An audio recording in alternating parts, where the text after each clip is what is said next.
જનમત ન્યૂઝમાં આપનું સ્વાગત છે। વડોદરા મહાનગરપાલિકાની દબાણ શાખા દ્વારા શહેરના વોર્ડ નંબર 7 વિસ્તારમાં દબાણો દૂર કરવાની કાર્યવાહી હાથ ધરવામાં આવી હતી। ગત શનિવારે યોજાયેલી સંકલનની બેઠકમાં ધારાસભ્યો અને અધિકારીઓ વચ્ચે દબાણ મુદ્દે પણ વિસ્તૃત ચર્ચા થઈ હતી, જે બાદ મ્યુનિસિપલ કમિશનર અરુણ મહેશ બાબુ દ્વારા પાલિકાની દબાણ શાખાને તાત્કાલિક કાર્યવાહી કરવા આદેશ આપવામાં આવ્યા હતા। આજે વોર્ડ નંબર 7 વિસ્તારમાં બહુચરાજી સ્મશાનથી આરાધના સિનેમા સુધીના રોડ સાઇડ પર આવેલા દબાણો દૂર કરવામાં આવ્યા હતા। આ દરમિયાન રોડની બાજુએ આવેલા ગરીબોના ઘરો તેમજ અન્ય ગેરકાયદેસર દબાણો હટાવવામાં આવ્યા હતા। દબાણ શાખા દ્વારા કાર્યવાહી દરમિયાન દબાણકારોનો માલસામાન પણ જપ્ત કરવામાં આવ્યો હતો। દબાણ દૂર કરવાની કામગીરી દરમિયાન દબાણ શાખા ટીડીઓ સ્ટાફ તેમજ વોર્ડ નંબર 7નો સ્ટાફ સ્થળ પર હાજર રહ્યો હતો। સમગ્ર કાર્યવાહી અંગે દબાણ અધિકારી ચિરાગ શાહે માહિતી આપી હતી। ઉલ્લેખનીય છે કે વડોદરા મહાનગરપાલિકાની દબાણ શાખા રોડ રસ્તાની આસપાસના દબાણો, લારી ગલ્લા તેમજ અન્ય અસ્થાયી દબાણો સામે કાર્યવાહી કરતી રહે છે।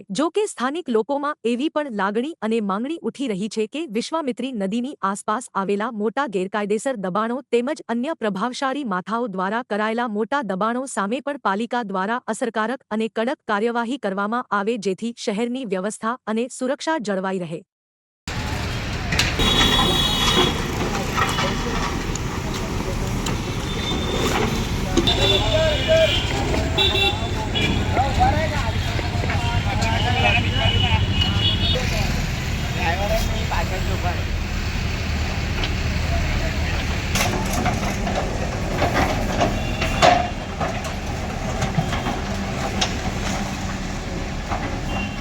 આજે વોર્ડ નંબર 7ના વિસ્તારમાં આરાધના ટોકીસ પાસેથી બહુચરાજી સ્મશાન તરફ જતો જે રોડ છે, ત્યાં રોડ સાઈડમાં જે ઝૂંપડપટ્ટી છે તેમજ જે અન્ય દબાણો લોકોએ કરેલા છે એ દબાણ દૂર કરવાની કામગીરી આજરોજ દબાણ શાખા, ટીડીઓ વિભાગ, વોર્ડ નંબર 7નો સ્ટાફ વગેરેને સાથે રાખીને કાર્યવાહી હાથ ધરવામાં આવેલ છે। આગળમાં ગેરકાયદેસર લોકોના દબાણો પણ દૂર કરવામાં આવશે।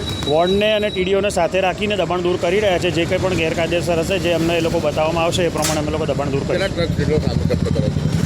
હાથમાં કામગીરી ચાલુ છે। અત્યારે 2 ટ્રક જેટલો સામાન જપ્ત કરેલો છે અને કામગીરી હાલમાં ચાલુ છે। આગળ પણ અહીંયા દબાણ હટાવવામાં આવ્યા, વારે ઘડિયા દબાણો તો યથાવત જ રહેશે, તો આ ફેરી કઈ કાઢ્યો અત્યારે દબાણો હટાવીને અહીંયા આગળ પાર્ક્સ એન્ડ ગાર્ડન દ્વારા 2 બાજુ ઝાડવા લગાડવાની કામગીરી પણ હાથ ધરવામાં આવનાર છે, જેથી કરીને દબાણો ન થાય।